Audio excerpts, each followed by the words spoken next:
Hey everyone, Kevin here, and Merry Christmas, by the way.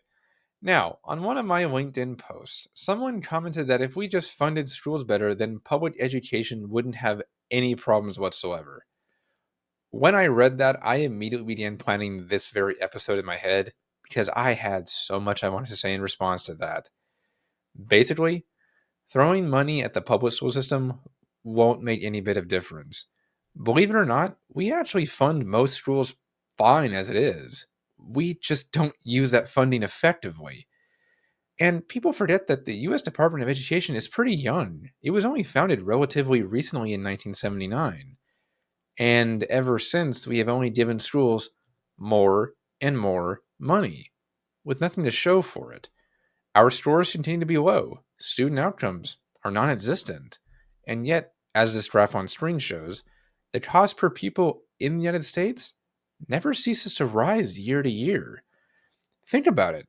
In the intervening years since 1979, we spent countless billions of dollars on the school system, and not much has really come out of that. Plus, all these new programs we don't want. I mean, Race to the Top, Head Start, and the infamous No Child Left Behind Act passed by President George W. Bush, which has left more children behind than not, by the way, are all examples of the money we have wasted and not seen any real improvement from. In fact, things have gotten worse over those years, and that's not open to interpretation. It's gotten worse. Then there's Common Core, passed under President Obama, which is just the most recent example, and we all know what a success that's been, right? I mean, we spend more on education than any other country already, and that clearly hasn't fixed the problem, has it? If it had, then the teacher retention crisis wouldn't be this bad, and students would be graduating with all the skills and knowledge they would need to thrive in the real world. But we don't see that. What we do see are underpaid teachers working multiple jobs just to make ends meet, and who are so burned out that they would rather quit what was supposed to be their forever career and never use all those degrees and certifications they spent years earning instead of staying, despite all those billions we've blown on education. So, what do people commonly say in response to that? Let's just pay teachers more then. Well, as any current or former educator will tell you, that isn't enough to fix the problem. To put this in perspective, there was actually a study done in Indonesia back in 2017 where they raised teacher pay significantly in order to see its impact on student outcomes. Spoiler alert, there wasn't any correlation between teachers who were paid more or less and their students' outcomes. Sure, the teachers who were paid more were comparatively less stressed and didn't have as much financial hardship, but in terms of actually making their system itself better, well, that didn't happen.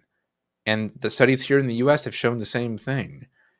Compound that with the current rise in student violence, politics, draconian evaluation practices, apathy, and the overall deprofessionalization of teachers, we are seeing educators leave in droves.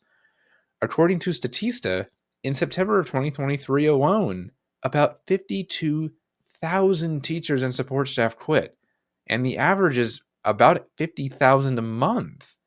That clearly isn't sustainable. And as I have said numerous times, paying teachers more is not the core reason why they're leaving and new ones aren't coming in. What's the real reason? The system is broken. At this point, you could pay teachers $500,000 a year, and people still wouldn't take that job. And those that would are probably the people who are just out for the money and not the best for your children. Same for having beautiful facilities. You can pour all the money you want into building beautiful campuses and classrooms, but if you aren't addressing the core problems inherent in the system, then it doesn't matter how much money you polish the surface of the school with, because you'll end up with rust underneath at its core. Plus, let's be honest, even when districts are given an infusion of cash from the government, bond measures, or grants for improvements to teachers' salaries or facilities, the money rarely goes where it was earmarked to in the first place.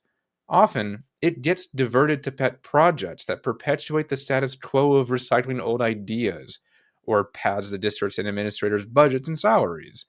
This is exactly why teachers often have to purchase their own supplies from their already low salaries to make up the difference.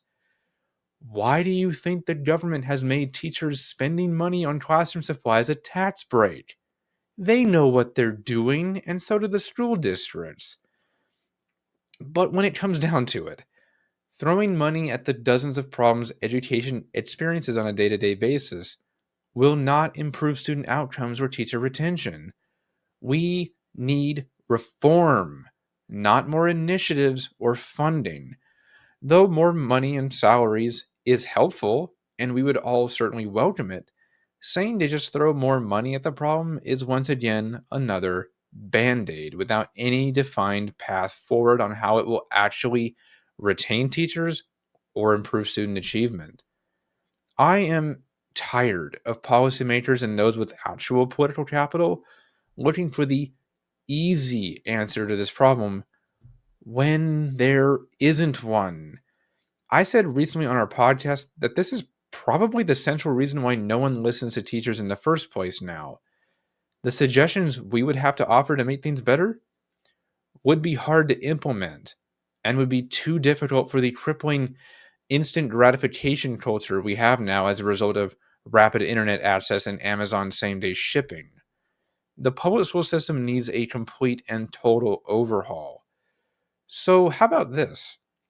Why don't we throw more money at actually doing that instead of just giving more cash to districts who will only end up wasting it on their own interests without it ever trickling down to individual classrooms?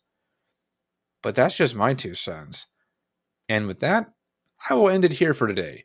If you ever need assistance understanding or talking about the issues in the public school system, I'm always here to help. See you next time.